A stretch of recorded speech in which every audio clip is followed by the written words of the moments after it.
Thank you all from American University. For those who want to know, how come the Secretary of the National Society stands by why this happens? It turns out that with all of the authority of the 10th Secretary of Phi Beta Kappa, I can't make somebody a member. Only chapters can do that. And so your colleagues in the American University chapter have now welcomed you as a member. Lonnie, there's not much I can add other than to say that this has been a long time in coming in multiple ways. And I don't just mean back from your undergraduate days. We first talked about this installation as a alumni member 2 years ago when COVID interrupted. And then we were going to do it again last year. And then I think what happened is we just decided to plant our flag. A little bit of that hope thing that Lonnie Bunch knows more about than most people I've ever met. And we said we're doing it this year no matter what, whether it's going to be in person or it's going to be virtual or where it's going to be. And maybe when we did that, that's what made the clouds part. So we're delighted to be able to do this today. Lonnie Bunch exemplifies not only the values of Phi Beta Kappa, the liberal arts and sciences, as applied out into the world, but as the way in which one can make a meaningful and productive and engaged life as a member of a society embedded in the liberal arts and sciences. That is the reason that this induction was planned as part and parcel of our celebration of Key into Public Service and our undergraduate recipients of scholarships to aid their transition from a liberal arts undergraduate program into public service. Over 900 applicants applied for this honor. There were 20 who were selected. If you are able, would you please stand and be recognized?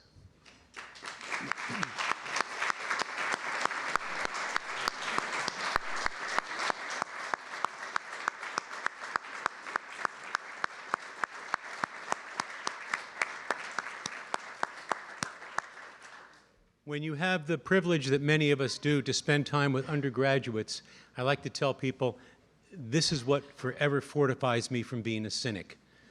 Because at the end of the day, when you see what the future contains, and I know lots of things I could be worried about too, that's not what I'm thinking about right now. I'm thinking about the brilliant young people we just saw who have committed themselves to careers in public service at this time of all times. That's about hope. And the future has to be about hope. I can't think of a better way of marking this occasion than not just a keynote address from Lonnie Bunch, which I've heard before, and that would be great too, but to have him in conversation with David Rubenstein. David, you want to join us on the podium? It is no understatement to say that David Rubenstein is one of the leading philanthropists of our time. You know, that term visionary gets thrown around all the time. We actually have two visionaries here. A visionary museum leader, a visionary philanthropist whose career starts in the law and to the creation, the founding of the Carlyle Group, but has its roots in public service, in the Carter administration, serving in the Carter administration as deputy assistant to the president for domestic policy, but before that as chief counsel to the the Senate Judiciary Committee Subcommittee on Constitutional Amendments. So both of our participants today represent a transition from liberal arts programs, David having been inducted into Phi Beta Kappa a little earlier than Lonnie, but you both got there by today, to careers of extraordinary service. David's philanthropy work is well known in this town and indeed around the world. He has served and currently serves as chair of the boards of the Kennedy Center of the Performing Arts, Council on Foreign Relations, National Gallery of Art, the Economics Club of Washington, from which he has just come, 5 minutes ago, to be with us today, for which we are very grateful. He is the host of The David Rubenstein Show, Bloomberg Wealth with David Rubenstein, and is the author of several books. If after this conversation you want to get a little more of his interview skills, may I recommend to you his work, The American Story, Conversations with Master Historians. It goes right to the heart in so many ways.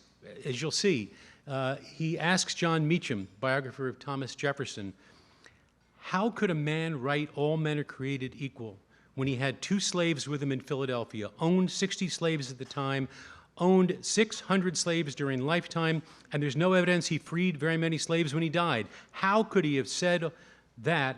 How could he have said all men are created equal when he held all that? Now, you'll also see there's probably one question that you'd like to ask a second time in that book. In a marvelous interview with Chief Justice John Roberts, David said to him, "In my experience, there's never been a leaked opinion from the Supreme Court. What's the secret?" Maybe you want to ask that one a second time and see if the Chief Justice has got a new secret. David, knowing your love of history, I'm delighted to present to you a signed copy of From Battlefields Rising, How the Civil War Transformed American Literature by Professor Randall Fuller. It is the winner of the Christian Gauss Prize from Phi Beta Kappa. Thank you very much. My honor. Thank you very much. And thank you for inviting me. I will say, by way of turning the program over to both Lonnie and David, you honor us by letting us honor you. So thank you very much. And Lonnie, thank you. I would just, by background, I was elected to Phi Beta Kappa when I was an undergraduate at Duke, and I called my mother and she said, "You better make sure they didn't make a mistake, so sign up before they realize that maybe you didn't deserve it." So anyway, she didn't have as much confidence in me as I wished. And I would say, with respect to Justice Roberts, I did interview him in the book, and I asked him, did he want to be Chief Justice of the United States when he was a little boy? And he said, no. I said, did you want to be a judge? He said, no. Do you want to be a lawyer? No. Well, what did you want to be when you were a little boy? He said, I only wanted to be a historian. I thought learning American history was the highest calling, and it was the most interesting thing. And my father said, John, there's no money in being a historian. You will starve to death. And John said, I don't care about money. I just care about learning American history. So his father said, okay. So John went off to Harvard, and he majored in, or as they call it, concentrated in American history. And he was coming back from his sophomore year at Harvard from Indiana, got off at an airport at Boston Logan Airport, and said to the driver, take me to Cambridge. And the driver said, well, are you a student at Harvard? Yes, I am. What are you majoring in? The driver, a taxi cab driver said. He said, well, I'm majoring in American history. And the taxi cab driver said, well, you know, when I was a student at Harvard, that's what I majored in also. So John did become a lawyer. Anyway, so Lonnie, you grew up in New Jersey? Yes. And did you say, I want to grow up to be the secretary of the Smithsonian? I said I wanted to be you. So what did you want to be when you were younger? I really wanted to be a historian. I grew up in a neighborhood where we were the only black family. And there were people that treated me horribly and people that treated me wonderfully. And I thought, if I understood history, maybe I could understand why people treated me in different ways. But what really did it was, I had a grandfather who started out life as a sharecropper and vowed that he was going to get education. And he actually became a dentist. And when I was a little kid, he would read books to me. And there was a book that had pictures of school children. And he said, you know, this picture is so old, those kids are probably no longer with us. And when you're a 5-year-old kid, you can't believe people look like you would die. And then he said something I've never forgotten. He said, isn't it a shame that they lived their lives, they died, and all it says under the picture is unidentified? And so I've lived my whole life trying to make visible those that have been invisible and give voice to the anonymous. And it really stemmed from that picture of him showing. So I never knew what a historian was. I never knew that you could actually make a living, kinda, as a historian. But I knew that history would be the thing that would shape my life. So did you grow up in an integrated community? We integrated it. We were the only black family. So, okay, and was that easy or not easy? Well, I learned many things. I learned that if you're going to fight going downhill, not uphill. Right. New Jersey taught me, as I've said, taught me how to fight, when to run, and when to talk my way out of things. And things that have served me in good stead through my career.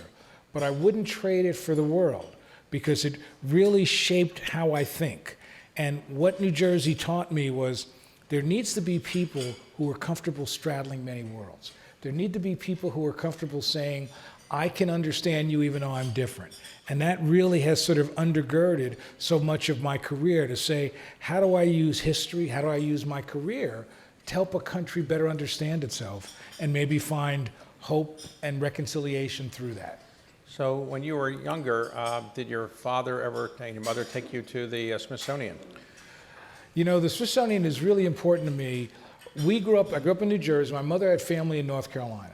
So I remember one Easter, we were driving down to see family in North Carolina. This has got to be, 1963, 64. A lot of talk about the Civil War, the centennial of the Civil War.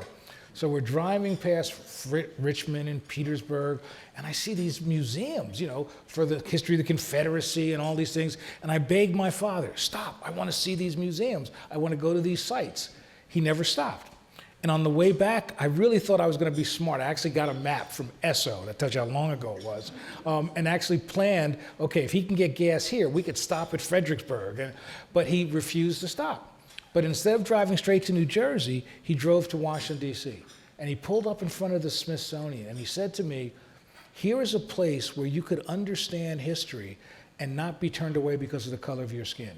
He knew we couldn't go to those museums. And so for me, even as a 13-year-old, the Smithsonian was this place of possibility where you could actually understand and embrace your history and not be turned away. And so being secretary really is my way of thanking an institution that gave a 13-year-old kid an opportunity to learn. So you must have liked Washington because you came to college at American University, and did you major in? History. History, okay. And so what did you do after you graduated? Well, I was, going to go teach in the university, and I was finishing up graduate school when I realized that I was at the end of my teaching assistancy, so I was broke. I was unbelievably broke. And there was a returning student. She was 40. She was so old, she seemed to me. And she said, her husband worked at the Smithsonian. You should go down there and talk about getting a job. And I remember saying, who the hell works at the Smithsonian? It's where you take dates because it's free. I mean, that was my notion of the Smithsonian.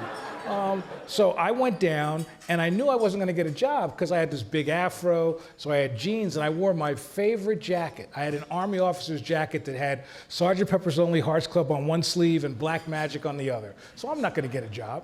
We walk in, and they take me to meet the secretary. I didn't know there was a secretary, S. Dillon Ripley. And he starts talking to me, he asks me all these questions, and because I'm not going to get a job, I'm comfortable, oh, please. Well, then he says, we might want to hire you. I said, really? And I said, well, I could work in what would become the Museum of American History. And he said, no, we only have a job at the Air and Space Museum. And I was real clear. I said, I'm a 19th century historian. I don't like airplanes, I don't like to fly. And then he gave me that, young man, let me give you a piece of advice. And I said, what is that? He said, how much are you making now? I said, $390 a month. He says, you can make 5 times that as a curator at Air and Space. I said, welcome to Air and Space. So you went to work there. Yep. Did you meet anybody there of interest? Well, one of the best things about growing up in North Jersey was that I was fluent in Italian. And the Prime Minister of Italy was coming through the museum, and nobody could speak Italian. So I actually gave my first tour I ever gave was to the Prime Minister of Italy, and the problem was I grew up speaking Sicilian, so he didn't understand half what I said. So it's pretty embarrassing. But yeah, Air and Space gave me an opportunity to understand scholarship, to understand the strength of what museums really could be. And so I've always realized that if it hadn't been for those 2 years that I spent at Air and Space, I probably would have never worked in a museum again. So you ultimately got a position working in California. Yep. At the California African American Museum. Okay, and then you got hired to work in the Chicago Historical Society. Mm-hmm. Okay, so you're minding your own business. You're happily living in Chicago. You're married. You have 2 kids. Yep. Mm-hmm. So somebody calls you out of the blue and says, "We'd like you to build the African American History and Culture Museum." It was called that then. Can you come back? And what did you say? My first reaction was no, because one, I loved Chicago. I found that my kids were happy, which is really crucial. But I also realized that I was kind of scared. Could I build a museum that would really tell an important story that was really starting from scratch? So I was really hesitant, but I realized I thought a lot about it. And I said, being president of the Chicago Historical Society, was the first African American to run a major museum in Chicago, I realized that nurtured my soul. That made me so happy. But I thought if I could build a museum that would help America grapple with its tortured racial past, that would make my ancestors happy. And I never talked about ancestors at all in my life until that moment. And that desire to sort of come back and build something that mattered is really what convinced me to say yes. So when they asked you to do it, who asked you? Was it the secretary? Secretary Larry Small. All right. So at the time, how much money did they have committed to it? At the time, they had nothing. Nothing. When we started, we had a staff of one, besides me. We had no site, no collections. We had money. My oldest daughter gave me $36. She said, here's a donation. So I had $36, and all I had was a dream. So the idea for creating an African American History and Culture Museum, that had been around for a century or more. Why do you think it was that it didn't pass for the first century or so that it was being proposed, and it was not until the early part of this century that it actually got off the ground? Why? I think in many ways there was a desire by mainly African Americans to say, our story matters. Let us build a museum on the mall that would allow us to tell that story, but they struggled to get support. It was always initially a Republican idea, then a Democratic idea. But in the late 90s, really early 20th, 21st century, John Lewis, the great congressman from Georgia, was able to pull together a bipartisan group of people, Democrats and Republicans, conservative and liberal. And he was able to sort of get this legislation through because he tried 17 times. For 17 years, he introduced legislation. Finally, it was passed, signed by George Bush in 2003. I came back to run the museum in 2005. So when you came back, you had a staff person. What was your office? Was it fancy? So I come in and they say you're going to have an office in L'Enfant Plaza, the hotel. And so I said, oh, this is going to be exciting. Let's go see my office. I brought my entire staff, one other person.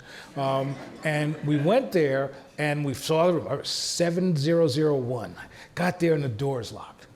So I thought, okay. So I went down and talked to the management and said, I'm the new director of the Smithsonian Museum. I'd like a key to my office. They said, we don't know who you are. We're not giving you a key. So then I thought, okay, let me go to security, right? So I go down to security. Security was all black. So I went down and said, okay, man, look, help me out. I need to get into my office. And they said, are you going to steal something? We're not going to give you a key. So I go back to the office and I'm standing there with my one staff and a maintenance guy comes by and he's got a truck with tools and there was a crowbar. So I broke into the office using the crowbar. That's New Jersey. But what it also taught me though was that I don't think anybody was ready for this. We weren't sure what it was going to take to build a museum. I don't think the Smithsonian was ready. But it was really, in my mind, that notion of the crowbar convinced me that we were going to have to crowbar our way into a lot of things in order to get the museum built. So from the time that you started to the time the museum opened in September of 2016. 18, it was how many years? 11 years. 11 years. So it takes 11 years to build the museum. So how much did it actually cost in the end to build? The museum cost $589 million. And that, which meant that we had to raise it all, because even though Congress said they were going to pay half, there's a big difference between what they say and what they do. And so we had to every year sort of work with Congress to get support. And then we were fortunate to get amazing people like David to help support this museum so that we could raise, the over $300 million that we needed to. And so in essence, it really was a public-private partnership. But as my mother said when I told her that I was taking this job and I told her how much money I had to raise, she said to me, that's more money than God can count. Are you crazy? And so when we raised the money, I love my mother, she said, so whose pocket did you pick? We picked a few. But I think that the notion was that we had to make this both a public-private partnership, but for it to be successful, we had to craft this as a museum for us all. That it couldn't be seen as a museum for one community. That we said, how do we take African American culture and use it as a lens to understand what it means to be an American? And by doing that, it gave us broader support. It allowed us to get a lot of corporate support. In essence, we were able to sort of put together the money we needed to build that museum on the mall. So was it hard to get a site on the mall? And what was the challenging geological problem with building that on that site? Well, first of all, there were a lot of people who felt the museum wasn't worthy of the mall, that the subject matter wasn't worthy. Others, I remember there was a group that sort of said it shouldn't be on the mall because my favorite thing is they sent me a letter saying that if you build a museum on that spot on the mall, that you're going to kill grass. So what I did is I took my camera and took a picture of the grass and said it's already dead.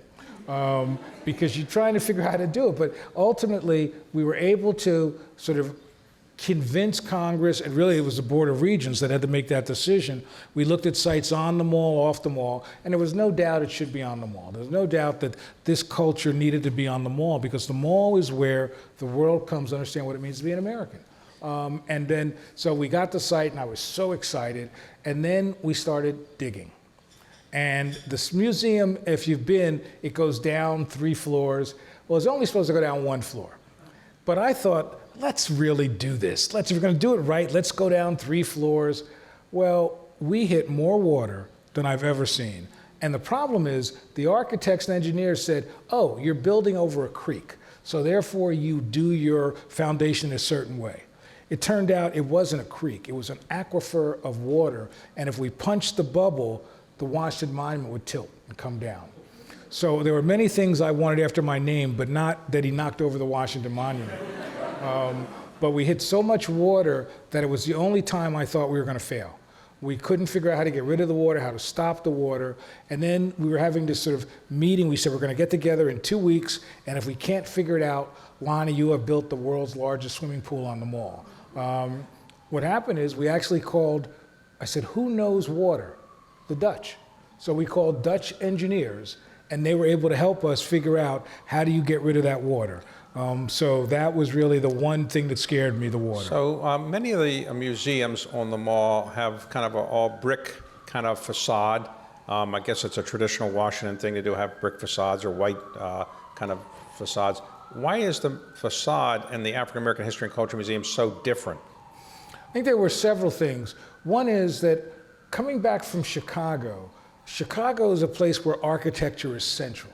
It is really part of the identity of a city. So I wanted to say that the architecture in Washington was monumental, but it really wasn't significant. So I thought, how do we build a significant building that's also the first green museum on the mall? That was really important. And so it was also my sense that often African American history, contributions get undervalued and not seen. So I wanted to build a building that had a little color to it, that would sort of remind you, no matter where you were on that mall, that there's always been an African American presence in America. And so really grappling with that led us to try to build something different. And as you know, David, there are 2 origin stories, right? The architect said they saw a Yoruba fence post that had angles like that, and that's what shaped it. My origin story is I saw a picture of black women in the 1920s with their hands in prayer. And I said, that's the angle we want, because we wanted a building that spoke of spirituality, uplift, and resiliency. And so what's on the building that gives it, I think, the special notion is the facade. We call it the corona. But if you look at that, the initial plan of the architects was it was going to be solid bronze. But you can't have solid bronze. It's too reflective, National Airport's right there. So the architect said, well, we'll just get a computer and we'll punch holes in it.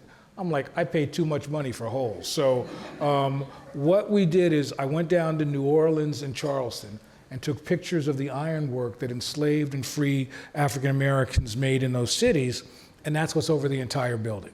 So the facade of the building is really our way of saying there's so much of an America built by people we'll never know. Here's one way we can honor those by being on this facade of the building. Okay, so, all right, so you have a site on the mall, you're getting the money gradually, you got an architect. Who was the architect, by the way? The architect was David Adjei and Phil Freelon, 2 people. One is a British Ghanaian and one was an African American. And they were really, I want to be really clear, even good architects have big egos. So I had to play middle school principal from time to time.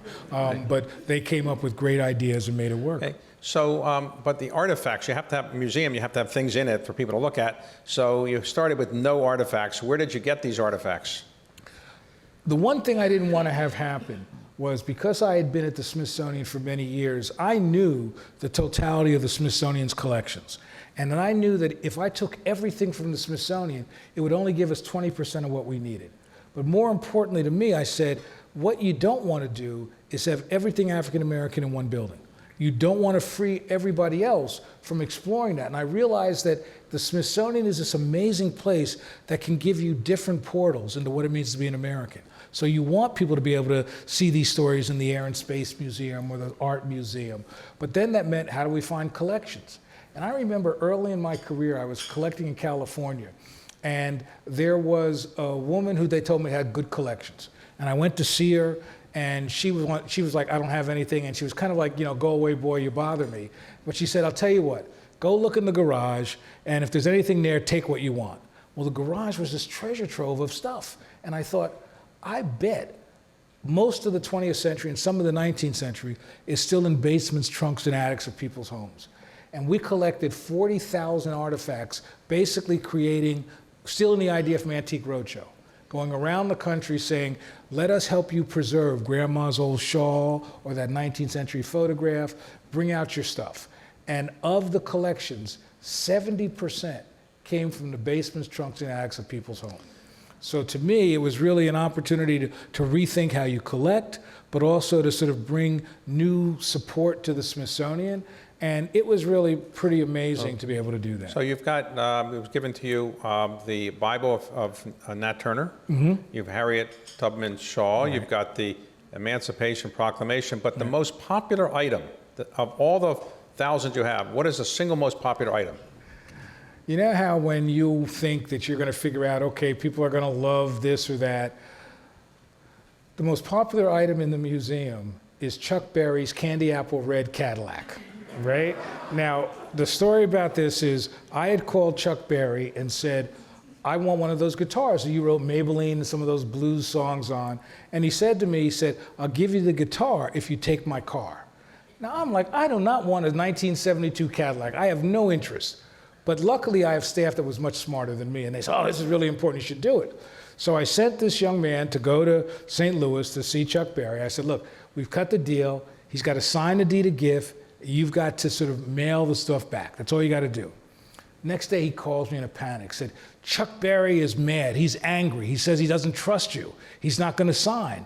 I said, put him on the phone. I get on the phone. I said, Mr. Berry. He was Chuck when he was my friend, but now he's Mr. Berry, right? I said, Mr. Berry, why don't you trust me? Well, you work for the federal government and they keep taxing me too much. So, we had this long history. And I said, well, what are we going to do to get you to trust us? He said, have your guy eat lunch with me. So I said to Kevin, I don't care what he serves, eat it. Chuck Berry brought out 25 ice cream sandwiches. When Kevin ate 13, Chuck Berry signed the deed of gift. So on opening day in September, President Obama said to you, whatever you do, make sure I'm president when it opens, right? That's right. He didn't want anybody else there, That's right? right. All right, so you got it opened in September of the year before he left office, right? 2016. And who were the presidents that showed up that day? Well, we had, on stage was President Obama and President Bush. President Clinton was there as well. And so it was really amazing. President Clinton's still mad at me because we didn't let him speak, but I thought that would take much too long. So basically we had the Chief Justice of the United States was there, the Secretary of the Smithsonian. It was really one of those days that... And Hank Aaron. And Hank Aaron. And Stevie Wonder played. I was like, okay, this is pretty cool. Right. And so in essence, it was really one of those days where when it was my turn to speak, I was unbelievably nervous. You've got these great speakers, and then it's my turn. And so when I'm walking there, I see this amazing audience, thousands of people on the hills, and so I'm terrified. But then people were calling out my name. Now, I'm Lonnie Bunch III. And I remember thinking, they're honoring my grandfather and my father. And that took away all the nervousness. Right. And that allowed me to give what was a decent speech, but it was really the opportunity of recognizing that what this museum was an opportunity to make sure people got remembered, who have often been forgotten. Was your mother there? My mother was there. My mother's still with me. She's 94. And I must admit, she said to me that I guess a history degree did okay. Okay, so after that opened, something that had not happened in Washington happened. All of a sudden, people wanted to go to a museum so much that you couldn't get everybody in. So what did you do to let everybody in? Well, we had to do something they hadn't done at the Smithsonian. We had arranged to get tickets so we can control the crowd. And the ticket is still one of the hottest tickets in Washington, D.C., 5.5 years later. And the challenge is that then there are all these people who call me for tickets to this day. And I always tell the story that one day I got this call. It's from a woman, and she said, I'd like tickets. And I said, I don't do that anymore. And she said, no, don't you remember me? I was your girlfriend in 7th grade. Now, every 13-year-old boy remembers every crush you have. I didn't know this person from Adam, but it was such a good lie, I gave her tickets. Okay. So you had so many different girlfriends you couldn't remember. Is that what it was? Okay. So I wish. Okay. So how many people have now visited the African American History and Culture Museum? Nearly 8 million people. 8 million people. And who came up with the name? I think Congress came up with the National Museum of African American History and Culture. I was like, can we shorten it a bit? But no, Congress did that. Okay. So you have that now that a lot of people have visited, and people still need tickets to get in. Yep. Okay. So you're minding your own business, and I guess I should ask you, does it bother you that when your obituary is printed 40 years from now, it's going to say the founding director of the African American History and Culture Museum, even if you win a Nobel Peace Prize between now and then, right? Yeah. Because that's what you're going to be known for. Yep. Does that bother you, or? No, in fact, in many ways, it really gives me a kind of freedom that everything else I can do, I have a freedom to try to do the best I can, because that museum will always be the foundation of everything I've ever done. So I'm really honored to be able to be part of a team to build that museum. But yeah, it really, I can still, even my family, I've got some older relatives, and they say, you've got a new job? What are you doing? Aren't you still at the museum? Why would you leave the museum? So I can tell that it's always going to be about me and the museum. Well, that's a big issue. Sometimes when you do something that's great, you in athletics or anything else, you say, I can't top that. I'm just going to go out like Ted Williams did. Ted Williams hit a home run on his last at bat. He said, I'm done, okay? Why didn't you say you were done? And when they called you and said, would you like to be the Smithsonian secretary? Why did you say, hey, I can't top what I did? Because you're so persuasive. I really thought about that I was going to walk away after that. But then I realized that the Smithsonian really, I had a freedom. I could now do what I needed to do as a leader of the Smithsonian and not worry about legacy, not worry about reputation. It was really, how can I help a place that, meant so much to me? How can I help it sort of grapple with the changes it was undergoing? I mean, who knew about the pandemic? But it really was my opportunity to say, here's the place I know the best. So let me come in and lead it, not from taking 2 years to figure out the place, but to realize that I've got almost 30 years in, so I understand it in profound ways, and that's why I said So you yes. now are the head of the Smithsonian. Did your mother ask you why it's called the secretary, not president, or something? She did. What happened was, oh God, I'm getting in trouble for telling this one, but so we were having a president walk us through, I was going to take a president through, and I wasn't the secretary yet, and so we said we want the secretary of the Smithsonian to join the tour. And the president's office said, why do you want to have a clerical person join the tour? So in my mother's mind, she was like, secretary is not like a big name, is it? And I said, well, secretary is like Secretary of State. And she was like, oh, will you introduce me to Colin Powell? So once I introduced her to Colin Powell, then she was happy. So one of the most memorable things, I served for a while as on the board and, and as chair of the board. Yep. And one of the most memorable things we did together was we gave a tour of the African American History and Culture Museum to President Trump. It's a memorable thing. As I recall it, there was a big picture of President Obama being sworn in, and Donald Trump said to me, I had a bigger crowd than he did in swearing in. So anyway, he couldn't forget that. Anyway, so what was that like giving him a tour? His big attention span, he was interested in a lot of the details? I think that it was when we were about to start, before you got there, his staff came running to me and said, he's in a bad mood. Don't tell him anything difficult. He wants to only see positive things. So I said, well, let's start with slavery then. And you cleaned that up a little bit, too. Yeah, a little bit. I did clean up a little bit. But, you know, the reality was that it was really interesting because it was a great lesson in what he thought was important. You know, and so I was trying to tell him certain stories. There were other things he was interested in. He was very interested in Muhammad Ali, and, you know, said that he had paid for all of Muhammad Ali's fights, which I didn't know. So it was really one of those experiences where I'll never forget it because it was really the most eye-opening experience that I think I've had as giving somebody a tour. So the Smithsonian has how many museums now? We've got 19 on the verge of 21. You need 2 more museums? You're going to have 2 more I'm museums. going to say. What are the 2 new museums? We're building a new museum, National Museum of American Latino and the National Museum of American Women's History. Okay. And will they take 10 or 11 years as well?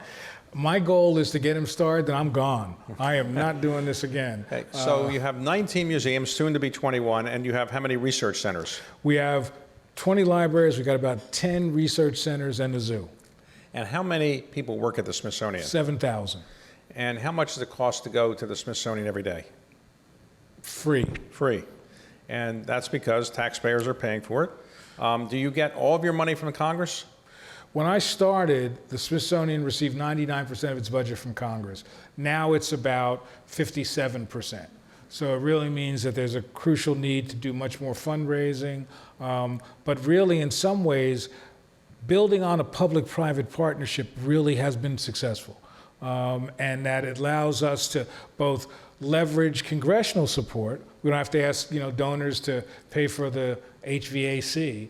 But on the other hand, what it's allowed us to do is also challenge Congress. When donors who have given good support, we can say, the private sector has done this, you've got to help us by, you know, upping your game. So it's really an art, not a science. And before the African American History and Culture Museum came along, what was the most popular museum? The Air and Space Museum. Is that closed partially now? Well, partially closed. Air and Space, you know, it was opened in the bicentennial, and it really needed a lot of work. So we've closed it to refurbish it. We'll open part of it up in the fall, and then we'll have most of it open in time for the, I don't know how to pronounce it, but the 250th. So what happened was, Lonnie's being polite, but what happened is it was opened in 1976 on the 200th anniversary of the country's birth. And it was rushed to get through, and the man who was the head of it was Michael Collins, who had been one of the astronauts who went around the moon on the famous flight to the moon.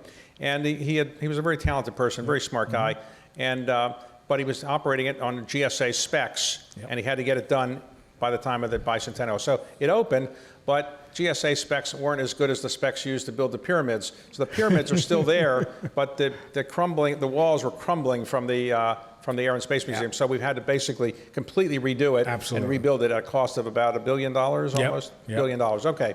So anyway, that's going to open completely in a couple years. Yes. Mm-hmm. So today, what is the thrill of being the secretary of the Smithsonian? I think it's the same thrill I got as a curator, as a director, which is the way people engage with the Smithsonian. The way that people say that this is a place where I can learn history, but I'm also struck by the science that's there. I look at the engineering. In some ways, watching people engage with the Smithsonian is like dipping into a reservoir of hope and possibility. And so as long as I do that, as long as Greg Betwe, my chief of staff, lets me get out of budget meetings and I can actually watch people engage, that's the joy of the Smithsonian. So as you look back on your incredible career, any regrets about not going into something important like private equity? You know, I always thought that I was much better at spending than making money, but I always wanted to, but if you teach me, I'll try. So some people may not know who Mr. Smithson is and why it's called the Smithsonian. So how did that come about? So James Smithson was an illegitimate child in the UK, or in England in those days, and he was fascinated by the notion of the United States as a republic. And so he decided he was going to leave a significant sum of money to the United States for the increase and diffusion of knowledge. But he also set it up so that, but the money would go to his nephew first, and that if his nephew, lived, that it wouldn't get to the United States. Well, his nephew died, and the money came to the United States, and the United States was not sure what to do with it. Was England trying to do something backdoor? The U.S. took the money and kind of lost it as part of the Arkansas land bubble, if I remember correctly. And the U.S. government, thanks to John Quincy Adams, put the money back, but they weren't sure what it would be. Is it a university? Is it a museum? And in essence, the Smithsonian started out as this place driven by science, but it also then became a place that said, we will help you learn by crossing so many disciplines, the history, the science, the art. But I think the current the secretaries in the 19th century and even the 20th century, early 20th century, wouldn't recognize the Smithsonian today. So the first building was called the Castle. The Castle. And it's built on the mall in the 1850s, I guess it Yes. was. So it is said, I don't know if it's true, that that it was the tallest building in Washington, and that Abraham Lincoln used to go to the tower and see the Confederate troops to see whether they're coming. Is there any truth to that? Absolutely. It was the tallest building, and that there were really attempts to even do ballooning tied to the castle so they could see the Confederate soldiers. Okay. So if you had majored in a STEM-related subject at American University, do you think you would have done something better with your life than what you've done? I would have been richer, but I think that in some ways there is nothing better than being able to have your life and your career shaped by the humanities. The notion of thinking about how does understanding the past have a contemporary resonance? How do we provide opportunities for the public to really grapple with the things that divide them? For me, what the humanities gave me is an opportunity to say the work we do is really about defining reality and giving hope. And I don't think there's anything better you can do to help a nation, especially a nation in a time of crisis, define reality and give hope. So if somebody is here today and they say, Smithsonian sounds like a pretty good organization, I'd like to help out. I don't have full time to help out, but I'd like to be a volunteer or something. How do young people get involved? Is there any way for young people to get involved and help? Well, the Smithsonian has this amazing set of internship programs that allow undergraduates, graduate students, and postdocs to come to the Smithsonian. And there's an amazing array of volunteering to work on projects, whether it's exhibit projects at the Museum of American History or working with natural history in terms of the billions of insects they have. I think that the Smithsonian is really this place that's free, fair, and wonderfully engaging. And so I think it's a place that I'd like to see more and more people engage with. A lot of people work at the Smithsonian, I know, have been there for 30 years, 35 years, 40 years. I mean, they don't seem to go into private equity or in hedge funds. Why do they stay there? Why is it so compelling a place to work? I've always been struck that I always like to say I'm the only person to have left the Smithsonian twice. There's very few places to go once you're at the Smithsonian. If you're a scholar and you want to work on your field, there's nothing better. If you're a scientist, you could work at the Smithsonian Astrophysical Observatory or the Tropical Research Institute down in Panama. So you've really got the opportunities to sort of not just begin a career, but to live a career. And also, the Smithsonian's pretty cool. I mean, it's the only place I know that whenever I'm on an airplane and I say the Smithsonian, they go, wow. So I think that it's the love of what it can be, and that keeps people there. So the first secretary of the Smithsonian had a beard, and you have a beard in his honor. Is that why you have a beard? Or you had a beard before? Yeah, I had a beard because when I was a professor at UMass, I was younger than the kids, the students, so I figured I better grow a beard. What do you do in your spare time? Are you an exerciser? Do you collect something? What do you do? Go to movies and talk to my grandkids. And how many grandkids you have? I have 2 grandkids, 7 and 3. And do they know what the Smithsonian is? The oldest one at 7 thinks the Smithsonian is a place where you get cool T-shirts. So every time she calls, she says, "What else is the Smithsonian giving me?" So okay. All right. So Lonnie, a final question. So of all the things you've done in your life so far, what are you most proud of? Is the African American History and Culture Museum being the first African American to be the secretary of the Smithsonian, or being an educator, father, grandfather? What are you most proud of? Well, obviously family stuff is key, but you know what I'm most proud of? I was in graduate school and I actually got an A in quantitative methods. All right. Lonnie, you've done a great job for our country and great public servant, and he's a role model for all of you of what you can do if you really put your mind to it and try to give back to our country. So Lonnie, thank you very much. Thank you very much, David. Thank you, as always. Do you want me to say it? Okay. I have just a couple of happy tasks left to me before we adjourn. One is you heard in the actual induction ceremony of Secretary Bunch that now as a member of Phi Beta Kappa, he is entitled to wear the pin or the Phi Beta Kappa key, and that is true. David is as well, of course, going back to when he was inducted at Duke. But it's not just the key that they're allowed to wear.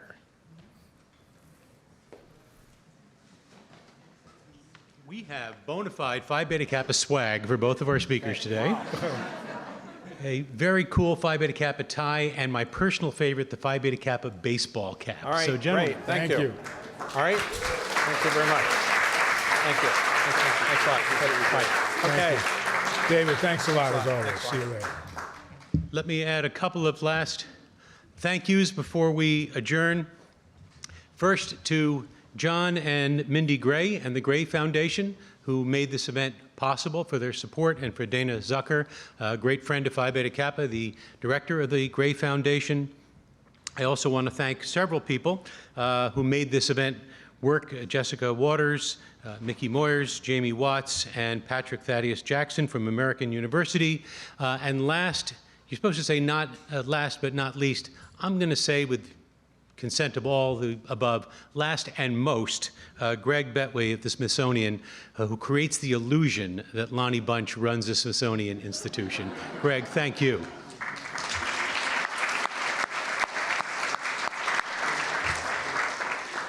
Let me also add a word of personal thanks to my team at the Phi Beta Kappa National Staff, particularly Ann Wise and Delaney Boyd, for their extraordinary work in making this event happen and making the entire Key into Public Service convening happen. Thank you both.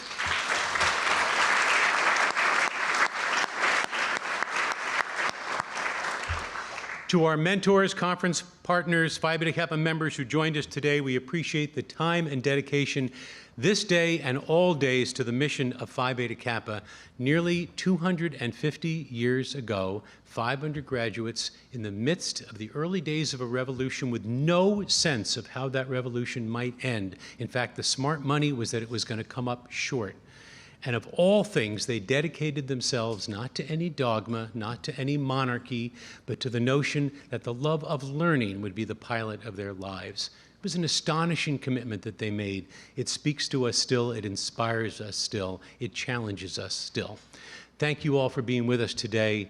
Thank you for what you do for Phi Beta Kappa. Good afternoon.